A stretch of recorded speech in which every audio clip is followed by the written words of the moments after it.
안녕하셨습니까? 안녕하십니까? 안녕하셨지요? 날이 무척 이제 더워졌습니다. 여름이라고 합니다. 아직 여름은 아닌데 여름은 더웁니다.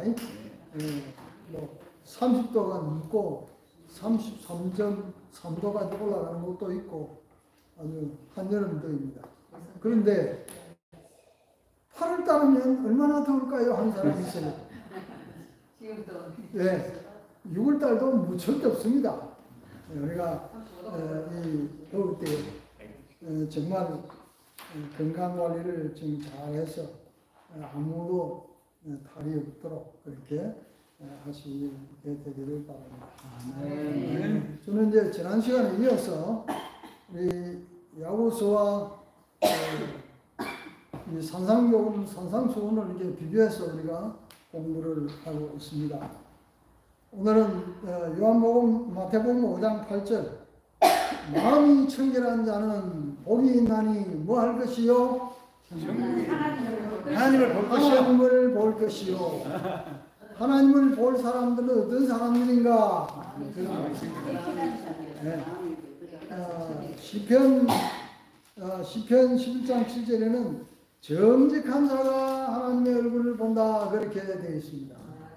또 17장 15절에는 의로운 자가 주의 얼굴을 볼 것이며 이렇게 되어 있습니다. 마음이 청결하다. 청렴결백한 사람, 우리 역사 가운데서 가장 청렴결백한 사람을 여러분 기억하십니까? 성경이 아니고 우리 역사 가운데서 김정순. 김정순? 이야, 참 유명합니다. 황희정숙이라는 말을 들어보셨죠? 이분은 재상을 지낸 요즘 같으면 재무부 장관입니다. 그런 사람이 이제 자기 임무를 마치고 기항에서 고향으로 내려왔는데 보니까 비가 오는데 여기서 뭐가 널째요? 그래서 바가지를 이렇게 받아놓고 갖다 놓고 물을 받는 그런 사람. 정말 재무장관쯤 했던 사람이 자기 임기를 마치고 퇴직하면 자기 집은 좀 괜찮은 집이 하나 있어야 되지 않겠습니까? 뭐 상간 귀화집은 하나 있어야 될 만한 그런 사람이지만은 얼마나 보잘것없는 얼마나 청렴결백하게 살았으면 아무것도 없는 원래 자기가 살던 그 집에 와가지고 살면서 비가 오니까 비가 쭉쭉 천장에서 떨어지는 것 그것을 바가지를 빼놓고 받고 있는 이 사람. 뭐 그 사람 자체를 얘기하는 게 아니라 그만큼 청렴결백하게 살아왔다. 자기 비자금 하나도 없이. 그죠?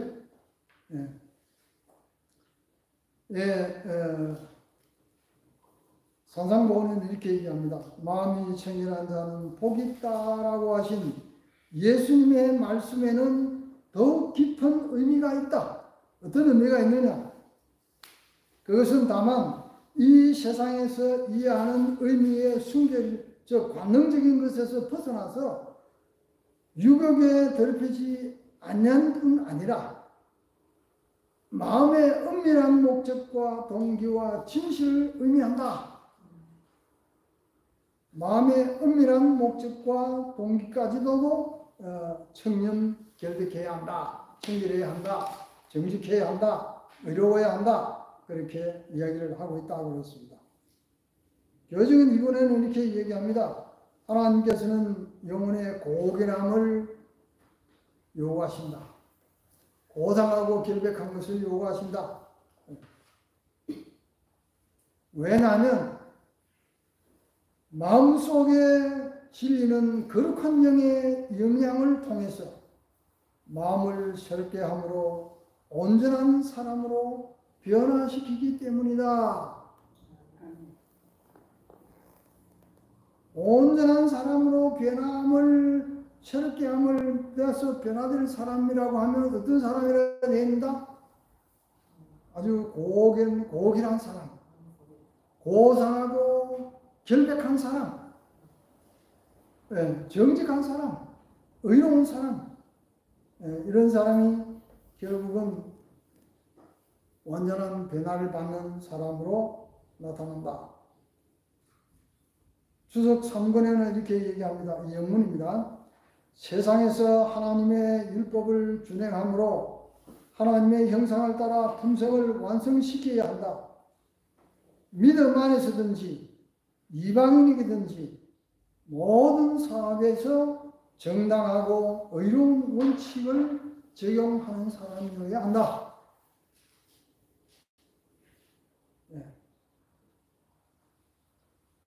산상수는 또 다시 이렇게 얘기합니다. 마음이 청결한 자는 하나님이 이 세상에서 그들에게 주신 시간을 마치 그분이 눈앞에 계신 것처럼 생각하는 것이다. 아멘. 우리가 이렇게 속죄, 대속죄에 대한 공부를 했지요. 성소에 대한 공부를 하면 이런 문제가 바로 하나님 앞에서 오늘도 내가 하나님 앞에서 생활하는 것처럼 살아가는 그런 삶이 대속죄에 우리가 살아야 할 삶의 태도입니다. 아멘. 이제는 거울을 보는 것처럼 우리 거울로 보는 것처럼 희미하나 그때는 얼굴과 얼굴을 대하여 볼 것이며 고린도전서 13장 12절 에베소 6장 4절에는 사람 앞에서 하듯이 하지 말고 하나님 앞에서 하듯이 하라. 아멘. 그래서 하나님을 볼 사람들은 정직한 사람의 눈에만 하나님을 볼 수 있지 부정직한 사람, 이직인 사람의 눈에는 하나님이 안 보입니다. 우리는 어떤 사람이 되어야 마땅할까요? 하나님을 볼 수 있는 사람이 되도록 하기 위해서 우리는 어떤 사람의 생애를 살아야 한다고 말합니까? 하나님 앞에. 제가 어릴 때 우리 아이들에게 그런 얘기를 늘 자주 했습니다. 사람 앞에 눈가림 하듯이 누가 볼 때는 잘하고 누가 안 볼 때는 그냥 대충 이래 하고 그렇게 하지 말고 보든지 안 보든지 간에 내가 하나님이 나를 보고 계신다는 생각을 가지고 하나님 앞에 하듯이 모든 일을 그렇게 하라. 아멘. 그리고 뭐 내가 조금 안 나가서 무조건 나서지 말고 그냥 내게 임무가 주어질 때까지는 그냥 잠잠히 있고 내게 임무가 주어졌을 때는 최선을 다해서 그 임무를 수행하라. 늘 그렇게 우리 아이들에게 이야기를 했습니다. 야고보서에는 이 말을 어떻게 이야기를 하고 있냐면 3장 17절에 오직 위로부터 난 지혜는 첫째 성결하고 그렇습니다. 첫째 성결, 성결이 첫째입니다. 거룩하고 결백한 것 이게 첫째예요. 그래서 하늘 위로부터 내려오는 우리에게 주시는 그 지혜가 뭐냐? 바로 성결하고 그렇습니다. 영문 시조에는 이렇게 얘기합니다. 생각이나 행실이 불순한 것은 첫째, 생각이나 행실이 불순한 것은 첫째, 영적 비전을 얻게 하고 둘째, 영혼은 심사숙고해야 할 필요가 없게 되고 셋째, 하나님의 품성의 매력을 느끼지 못하게 한다. 어떤 사람 마음을 가지면요? 어떤 마음을 가지면 이렇게 된다고 그래요? 우리가 말이 생각이나 행실이 불순하면 이런 쪽으로 빠진다 그런 말입니다. 네. 청년기별에 만일 우리의 심령이 깨끗하다면 우리의 말은 깨끗할 것이고 우리의 행동은 거룩할 것이다. 만일 우리의 마음이 깨끗하다면 우리는 더 큰 빛과 능력으로 보게 될 것이며 더욱 예수님처럼 될 것이다. 만일 우리의 마음이 깨끗해지지 않고 우리의 손이 정결해지지 않는다면 우리는 하나님의 품성의 아름다움을 분별할 수 없고 거룩하신 분과 교제를 계속할 수도 없다. 우리가 하나님과 계속적인 관계를 맺고 친교를 맺고 또 하나님께 가까이 가고 하려고 하면 뭐 해야 된다는 얘기입니까? 첫째는 성결하고 했으니까 우리 마음이 거룩하고 또 청결한 마음으로 우리가 꼴져야 우리 예수님과 가까워지고 예수님처럼 닮아가게 되고 그렇게 된다고 말하고 있습니다. 여러분 그렇게 되기를 원합니까? 아멘. 우리가 그렇게 되려면 정말 우리의 생각이나 우리의 행동은 불순한 것에서부터 벗어나서 거룩한 것으로 집결되어야 되고 우리의 그런 성실한 마음을 갖고 생활하지 않으면 안 된다. 그렇게 말합니다. 또 마태복음 5장 9절에 화평하게 하는 자는 복이 있나니 하나님의 아들이라 칭함을 받을 것이요 그랬습니다. 화평하게 하는 자. 네. 화평은 그냥 찾아오는 게 아니고 내가 화평하게 하는 사람이 되려고 되면 다른 사람을 화평하게 만드는 겁니다. 쉽게 말하면 내 마음이 불안초조하고 이렇게 악한 생각으로 가득 차 있으면 제 3자의 눈에도 그것이 나타날까요? 안 나타날까요? 네, 봅시다. 화평. 우리 주님은 화평을 원하십니다. 주님은 평화를 원하십니다. 전쟁과 분리와 다툼을 원하는 것이 아니고 평화를 원하는 것입니다. 우리 주님은 화목을 원하는 것입니다. 아멘. 이건 다 비슷한 말이지만 같은 의미로 우리는 이해될 수 있습니다. 아멘. 이사야 32장 18절에 뭐라고 되어 있냐면 이렇게 되어 있습니다. 내 백성이 화평한 집과 안전한 거처와 조용히 쉬는 곳에서 거하리라. 내 백성이 뭐 하는 집이에요? 화평한 집. 또 뭐요? 안전히 거할 처소. 거기서 뭐 한다고요? 다툰다고요? 뭐요? 아니, 안전히 조용히 거한다. 네. 시편 119장 165절에 주의 법을 사랑하는 자에게는 큰 평안이 있으니 그에게는 장애물이 없다. 평안한 가운데는 장애물이 있을 수가 없지요. 네. 우리가 잘 아는 대로 하나님을 봐야 될 사람은 이런 일을 하는 사람이 하나님을 보는 사람입니다. 히브리 11장 14절. 모든 사람과 더불어 무엇하라? 화평함과 거룩함을 이루라. 이것을 이루지 못하면 뭐도 못해요? 하나님을 볼 수가 없습니다. 네. 그래서 우리는 로마서 5장 1절에 그리스도 예수로 말미암아 우리는 하나님과 더불어 화평을 누리자. 그렇게 바울은 호소를 합니다. 교회는 이번에는 이렇게 말합니다. 그들의 식구나 교회에서 교회인들에게 관하여 친절하고 사랑스러운 말만 입술에서 나오도록 하라. 네. 누구를 막론하고 사랑스러운 말. 네. 정말 그런 교회, 그런 가정은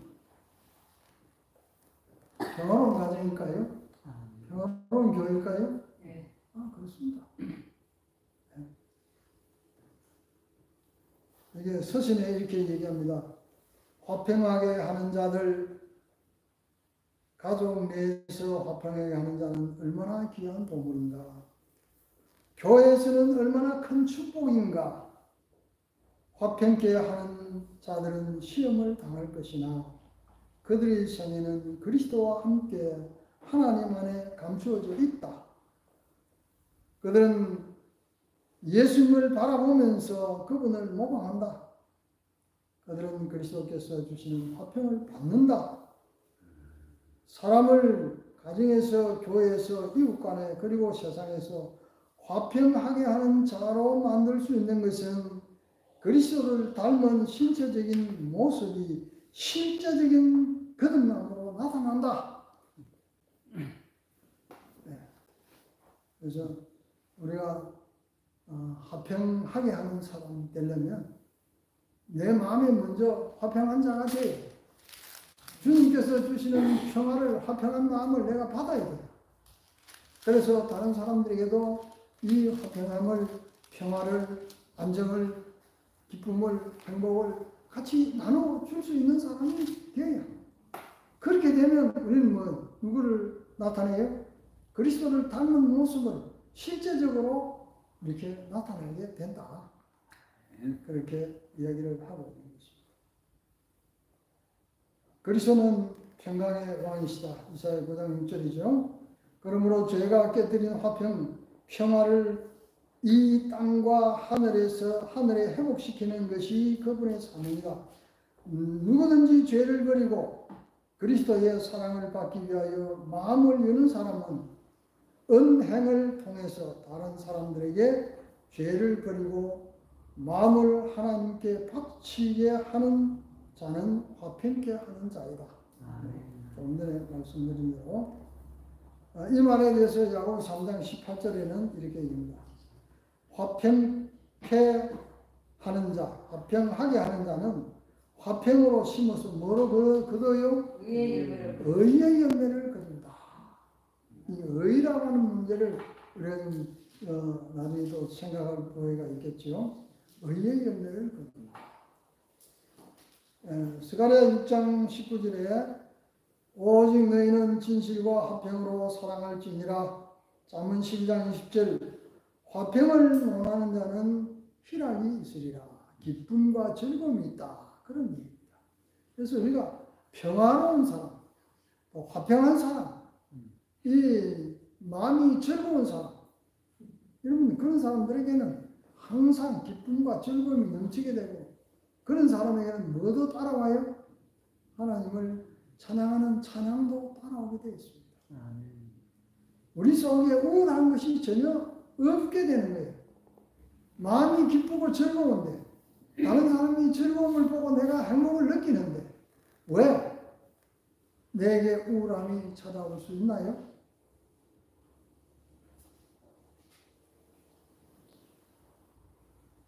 네. 복음은 무엇일까요? 아까도 얘기 나왔죠? 복음은 무엇일까요? 복음은 글자 그대로 기쁜 소식입니다. 그렇지요? 네. 복된 소식입니다. 뭐 복된 소식입니까?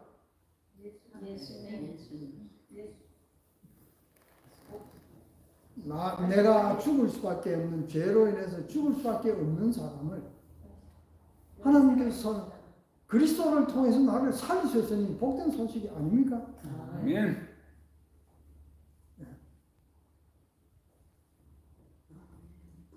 이사야 시편 34장 14절 선을 행하고 화평을 따라 행할지니라. 또 37장 37절 화평한 자의 결국은 평안이라. 화평과 평안 같은 것입니다. 그 결과는 화평이라. 이사야 32장 17절 의의 경우는 화평이요 또 의의 결과는 영원한 평안과 안전이라. 화평이요 의의 공유는 화평이요. 우리가 행복하게 사는 것을 하나님께서 원하실까요? 원치 않을까요? 원하십니다. 우리 자녀들이 결혼해서 행복하게 사는 모습을 보면 부모가 좋아요, 나빠요? 뭐 그냥 맨날 싸우지 사느니 안 사니 사는 그같이 부모로서 골치 아픈 건 없어요.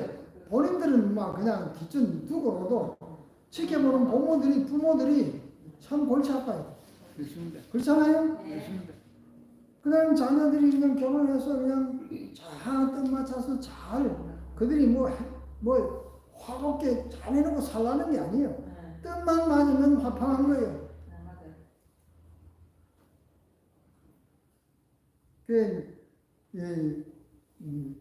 자문시대 가운데 그런 말이 있잖아요. 이 큰 집에 살면서 날마다 싸우는 사람보다 어떤 사람이 더 낫다고요? 오막살이 조그만 오막살이 살지라도 서로 사랑하고 화평하고 그거 하면서 행복을 느끼는 그 삶이 더 훨씬 낫다는 거예요. 그렇잖아요? 병하면 큰 집이 살면 뭐예요? 아무리 큰 집이 살아도 날마다 싸우면 그것은 그곳이 뭐가 돼요? 지옥이 되고. 지옥이요. 아예 요즘 같으면 하도 잘 헤어지니까 헤어지면 끝난다 이렇게 할지는 모르겠지만은 정말 힘들고 어려운 것이 그런 것이.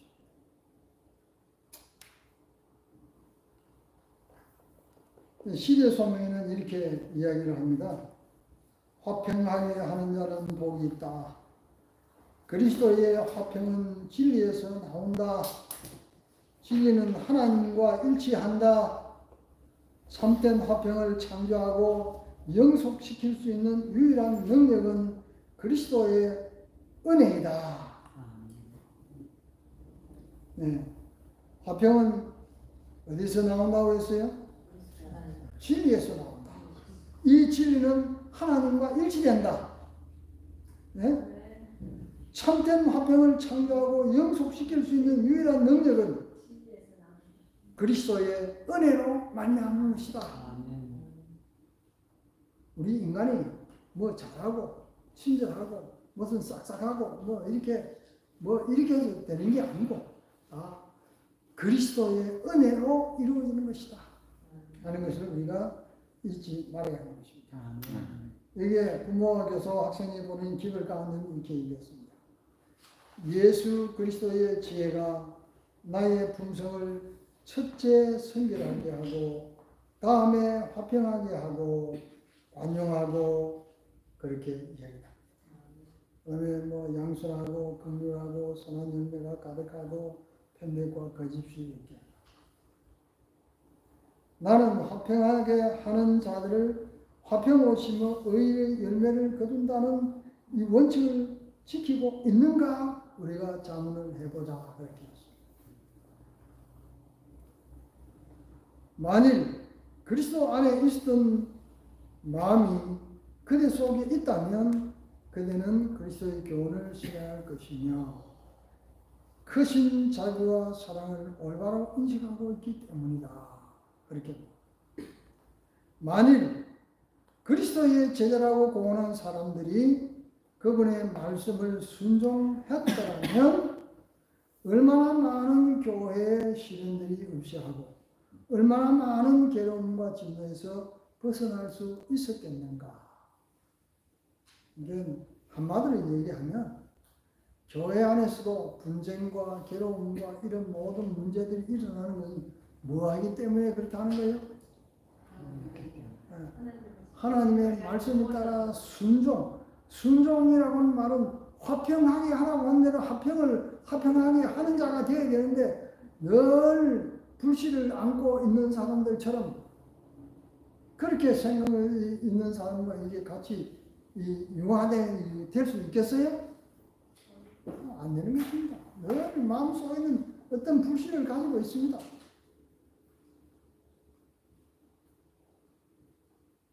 네. 시대의 소문 153쪽에 이렇게 합니다. 그리스도의 영이 기다리는 곳마다 화평이 머물고 기쁨도 있다. 그리스도의 영이 기다리는 다스리는 곳에는 기쁨이 있고 화평이 머물고 있다. 왜냐하면 하나님께 대한 평온하고 거룩한 신뢰가 있기 때문이다.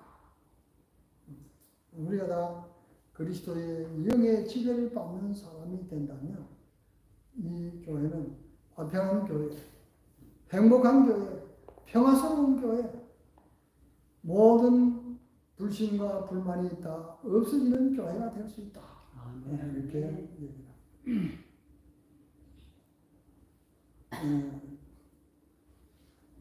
그 다음에 마태복음 5장 10절로 12절에 이렇게 합니다. 의를 위하여 핍박을 받는다. 지금은 이렇게 팔복을 계속 공부하는 게 아니고 야고보서와 이렇게 비교해서 이렇게 공부하는 것이기 때문에 의를 위하여 핍박을 받는 자는 천국이 저희 것이며 너희를 유혹하고 핍박하고 거짓으로 악한 말을 할 때에 복이 있으니 기뻐하고 즐거워라. 하늘에서 상이 크느니라.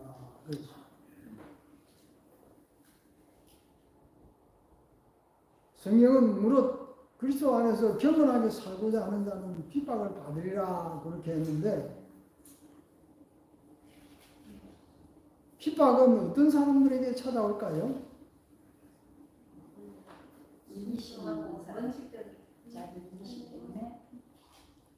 핍박은 시련과 핍박은 어떤 사람에게 찾아오느냐 하면은 이런 사람에게 찾아옵니다. 그리스도의 정신에 아주 젖어서 사는 사람. 그래서 우리 모든 삶을 그리스도 중심으로 살아가는 사람. 쉽게 말하면 교회 중심으로 살아가는 사람. 이런 사람들에게 핍박이 온다. 그렇게 이야기합니다. 그냥 내 멋대로 살다가 오늘은 안식일이지 교회 가야지. 오늘은 또 뭐 화요일이지 교회 가야지. 이렇게 사는 사람에게는 핍박이 안 옵니다. 시련이 안 와요. 왜요? 시험을 안 하고 시련을 안 하고 핍박 안 해도 누구의 말을 잘 따라요? 누구의 말을 잘 따라요? 예수의 말을 잘 따라요? 사단의 말을 잘 따르고 있기 때문에 그런 말이 성경이 이 화이서는 그렇게 기록한 부분이 있습니다. 기도하고 있지 않는 사람, 기도하지 않는 사람, 성경 보지 않는 사람, 뭐 안 봐도 다 안다. 하나님께서 모든 것을 다 아시고 계시기 때문에 내가 기도 안 해도 하나님께서 모든 걸 다 채워주신다. 이런 사람은 뭐예요? 오늘은 참 잘하구나. 누가 칭찬해요? 사단이요. 엄마가 아기가 배가 고픈지 또 뭐 오줌을 쌌는지 똥을 쌌는지 이걸 뭘 알아요? 뭘 알아요? 우리 말에 그런 말 있잖아요. 우는 아이 뭐 줘요? 젖준대. 네. 우는 아이 젖준다. 아기는 말을 못하기 때문에 울음으로 자기의 몸에 나타난 이상들을 표현하는 것입니다. 오줌을 싸서 밑이 축축하다. 그러면 어떻게 울어요? 찡찡대. 예. 우리가 이제 나이가 다 많고 뭐 아이들 다 장성하고 뭐 이렇게 손자들 보고 하지만은 우리가 하나 알아야 될 건 아이가 울 때 첫째 뭘 해야 돼요? 첫째 오줌을 쌌는지 똥을 쌌는지 살펴요. 그 다음에 또 배가 고픈지 또 살펴요. 또 뭐 할 때 울어요? 뭐 할 때도 울어요? 자기 몸이 아프니까 울어요. 그러면 어떻게 해요? 이것도 아니고 저것도 아닌데 운다? 그러면 몸을 살펴야 돼요. 네. 부모는 몸을 살펴요. 그래서 요즘 엄마들은 뭐 아이 하나 혹은 둘 옛날 어른들의 말을 뭐래요? 애 셋을 낳아봐야 부모의 심령을 안다고 그랬습니다. 그리고 애 셋을 키워야 반의사가 된다고 그랬어요. 네. 놀란 겪기 나서 놀란 애를 갖다가 병원에 데려가면 돼요, 안 돼요? 모릅니다, 의사들이. 병원에 데려가면 몰라요. 한의원에 데려가면 알아요. 왜? 예. 그런 것을 뭐 엑스레이 나오는 것도 아니고 뭐 어디 나오는 것도 아니에요. 그렇기 때문에 우리가 그런 것을 다 알려고 하면은 그래도 반의사 정도가 되려면 애 셋을 낳아서 키워봐야 그 아이들이 크는 과정에서 이런 경험도 하고 저런 경험도 하고 하다 보니까 된다는 얘기입니다. 예. 우리가 하나님의 심령, 그리스도의 심령으로 우리가 살아가면 그리스도의 마음으로 우리가 젖어 살면 뭐가 반드시 찾아와요? 유명한 김정순 시험이 와요. 시험을 쳐서 넘어가요. 네. 우리가 하나님의 뜻에 이렇게 젖어 살고 그리스도의 정신에 젖어 살면 자연적으로 찾아오는 것은 나를 핍박하는 세력들입니다. 악한 세력이 찾아와요. 네. 그래서 그리스도 예수 안에서 경건하게 살고자 하는 자는 핍박을 받는다고 하는 바울의 정언이 그렇게 써 나오는 것입니다. 우리가 핍박을 안 받는 이유는 여러 가지 이유가 있겠지만 그리스도의 정신에 젖어 살지 않기 때문이라고 하는 것도 하나의 원인입니다.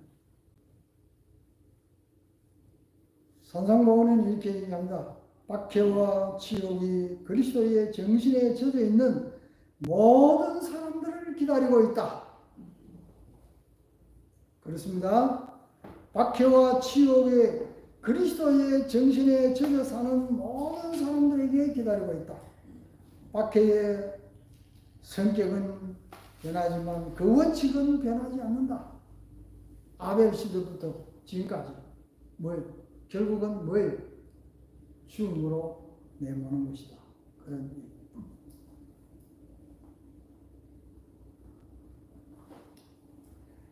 슬픔은, 핍박은 슬픔의 원인도 되지만은 또 그리스도의 제자들에게는 한 가지 뭐가 될 수 있어요?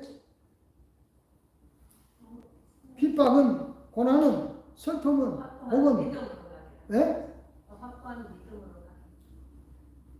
슬픔의 원인도 되지만은 하나의 기쁨도 된다. 왜 그럴까요? 왜 기쁨이 될까요? 그렇게 살고 있구나. 어떻게 그냥 고생하고 핍박을 당하고 박해를 받는데도 기뻐할까요? 네. 왜냐하면 그것은 주님의 발자취를 따르고 있기 때문이다. 이렇게. 네. 그리스도의 고난에 내가 동참하고 있다. 그런 얘기입니다. 그러니까 뭐 해야 돼요? 기뻐해야 돼요. 육체적으로 당하는 어떤 고통, 정신적으로 당하는 고통, 그것만 생각하지 말고, 내가 이런 일을 당하는 것은 나도 그리스도의 고난에 조금이라도 동참하고 있는구나. 이렇게 생각하면 기쁠까요? 안 기쁠까요? 네, 기쁘지요. 네. 영문시조에 이렇게 합니다. 의를 위하여 핍박을 받는 자는 복이 있다. 의는 평강을 감화하는 자이며 원칙을 버리지 아니하는 한 어떤 값을 치르더라도 평강을 원하고 있는 자들이다. 큰 대가를 치르더라도 이 원칙은 변하지 않는 그런 것을 의는 바라고 원하고 있기 때문에 그것을 감수해내야 된다. 그런 얘기입니다. 프랑스의 한 젊은 청년이 군 입대를 했어요. 그러니까 군 입대를 하면 뭐 이렇게 훈련을 합니다. 훈련한 중에 조교가 문득 훈련을 중단하고 한 사람을 지목해서 성당으로 끌고 가요. 이 교회 안에는 이 프랑스는 이 캐톨릭 국가잖아요. 그러니까 이제 교회 안에 왠지 우리도 뭐 논산문에서 뭐 우리 교회가 이제 생겼어요. 옛날에는 제가 부름 받을 때는 그 그냥 교회가 하나 있는데 일요일 교회, 네. 안식일 날은 우리가 가서 예배는 뭐 지도자가 없으니까 못 드리고 그냥 오랜만에 만난 친구 뭐 이게 울고 기도하고 참여하고 그러다가 뭐 일요일 날은 뭐그 군목이 와서 또 이제 일요일 신자들이 와서 예배 드리고 또 오후에는 또 누가요? 저는 스님이 와서 또 그곳에서 또 이제 불교 신자들 모아서 또 그렇게 합니다. 근데 우리 이제 프랑스 청년이 훈련받다가 저 조교에 의해서 성당으로 끌려갔는데 무조건 그 성당에 보면 여러 가지 뭐 신상들이 많이 있잖아요. 그래서 경배하라고 하는 것입니다. 자기는 나는 경배 못한다고 반기를 들었어요. 이게 뭐예요? 명령 불복종. 그래서 고발당해가지고. 예, 법원에 섰습니다. 법정에 섰는데 판사가 어떤 말을 했냐면 이런 말이에요. 종교의 자유를 인간의 양심을 억제하는 일은 할 수가 없다. 판결을 했어요. 그러니까 그냥 불명예 제대로 시켜버렸어요. 네, 불명예 제대로 시키면 그 소식이 영국의 뉴볼드 대학에까지 소식이 들어가가지고 뉴볼드 대학에 그 사람을 불러다가 신학과 장학생으로 입학을 시켰어. 그가 신학과를 공부하고 그 다음에 나와서 목회자로서 일평생 하나님께 충성을 다하며 생활했다. 아니 군대 가서 훈련하는 사람이 무조건 훈련하다가 그렇게 끌고 가는 일이 있을 수 있는 일이에요. 네, 그렇지만은 어떤 하나님의 그리스도의 정신에 젖어서 사는 사람은 그런 일도 다 하고 저런 일도 다 한다. 그런 일. 우리가 그걸 그런 사람은 항상 핍박을 당하는 것을 각오를 해야 하는 것입니다.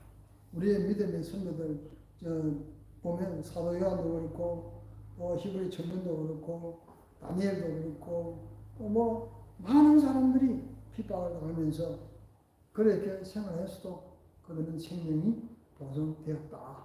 그렇게 사도행전 570쪽에 얘기하고 있습니다. 비방이 사람의 명예를 훼손할 수는 있으나 품성을 더럽힐 수는 없다. 그렇죠? 네, 명예는 혹 이렇게 훼손될지라도 품성은 훼손을 당하지 않는다. 품성은 하나님이 보아주고 계신다. 우리가 범죄하고자 하는 마음을 먹지 않는 한, 내가 죄에게 굴복하고자 하는 마음을 갖지 않는 한, 사람의 능력이든지 사단의 능력이든지 신령을 더럽게 할 수는 없다. 그렇게 말하고 있습니다. 여기에 대해서 야고보 1장 2절에는 이렇게 이야기를 합니다. 너희가 여러 가지 시험을 만나거든 뭐하라? 온전히 기뻐하라. 왜? 왜 기뻐해야 될까? 베드로전서 1장 6절 7절입니다.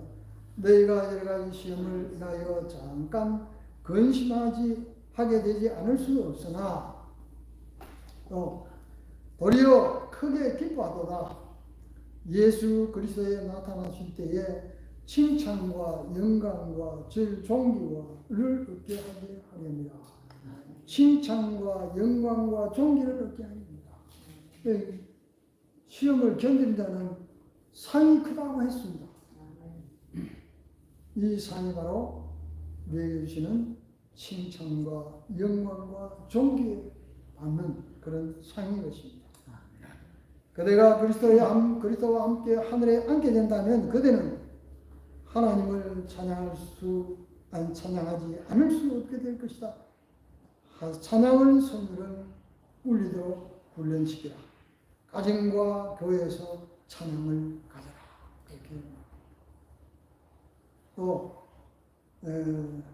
주석 5권에 있는 말씀을 한 말씀 보겠습니다.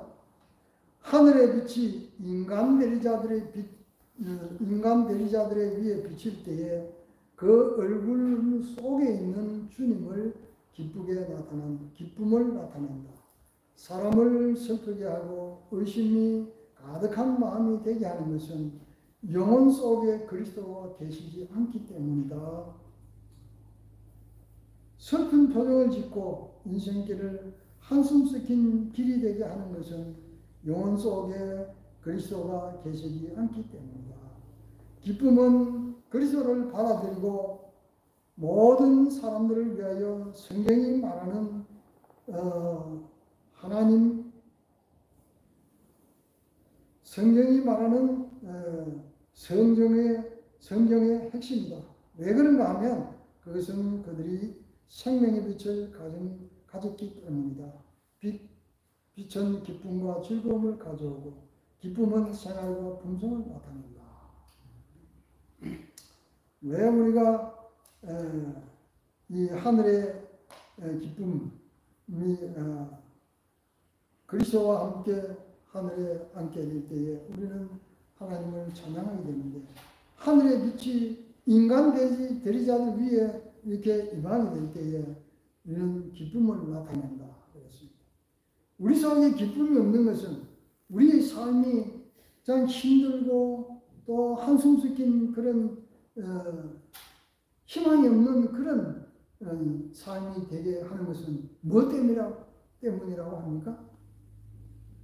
그리스도가 내 마음에 있지 않기 때문이다.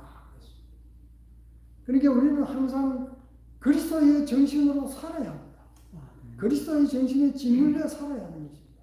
그리스도가 내 마음에서 떠나면 내 속에 나에게 기쁨도 없고 희망도 없고 평화도 없고 안정도 없고 아무것도 없는 것입니다.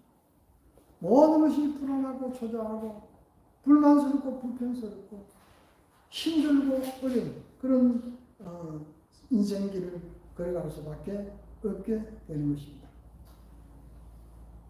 우리가 시험에 빠질 때에 기뻐하고 즐거워하라고 말하지 않고 우리가 시험을 만나거든 기뻐하라고 말하였다. 자, 이 말을 새겨봅시다. 우리가 시험에 빠질 때에 기뻐하라고 말하지 않고 시험을 만나거든 기뻐하라고 했다. 빠진다고 하는 말은 무엇이고 만난다는 말은 무슨 말이에요? 빠진 건 넘어지는 것이고 만나는 것은 이길 수 있는 가능성은 주님 승리할 수 있다. 빠진다고 하는 것은 내가 동의한다는 얘기입니다. 내가 동의하지 않으면 뭐 사람뿐만 아니라 사단의 생각도 뭐예요? 사단의 힘으로도 우리를 이렇게 할 수가 없다고 그랬죠. 그런데 내가 동의하니까 뭐 해야 돼요? 죄에 빠지는 거예요. 죄를 짓게 된다 그 말이에요. 그럼 죄를 만난다는 건 뭐예요? 만난다는 건 내가 동의하지 아니할지라도 내게 찾아오는 건 우리가 피할 수 없는 길이잖아요. 네.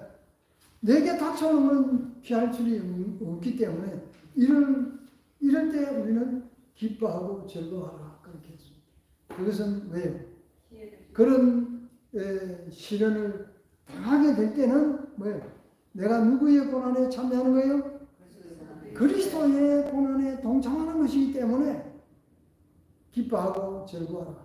육신적으로는 조금 마음이 괴롭고 고달플 수는 있지만은 그러나 그것은 결국은 뭐예요? 기뻐하고 즐거워해야 될 이유가 되는 것입니다. 네. 우리가 시련 중에서 귀한 교훈을 배워야 하기 때문이다. 이런 시련을 통해서 배워야 할 교훈이 있기 때문이다. 고난과 시련은 주님께서 우리를 뭐 하기 위한 수단이라고 했어요? 우리를 교훈하기 위한 수단. 연단 혹은 단련시키기 위한 수단입니다. 하나님의 교육 방침이 바로 그렇습니다. 편한 중에 이 콩나물 있잖아요. 아니 우리가 막 하우스를 보면 하우스 속에 큰 이 작물들은 싱싱하고 이게 잘 크면 보긴 좋잖아요. 근데 그것이 조금만 추운데 내놓으면 어때요? 네. 아이고 못 살겠다고 하는 겁니다. 마찬가지예요. 우리에게 평안만 주시면 뭐 오직 좋을까요? 예? 하늘에 갈 때까지 평안만 주고 기쁨만 주면. 그러나 하늘에 가서 그것이 제대로 적용이 될까요? 우리가 이 땅에서 훈련하는 것이 필요합니다. 그래서 이 땅은 훈련하는 학교라고 부르겠습니다. 그래서 우리는 하나님 뜻을 잘 배우고 하나님 뜻을 따라 순종하는 법도 배우고 또 하나님을 모시는 방법도 배우고 순종하는 방법도 배워서 우리가 다 하늘나라에서 하늘의 평안과 진정한 그 안식을 누릴 수 있는 저 여러분들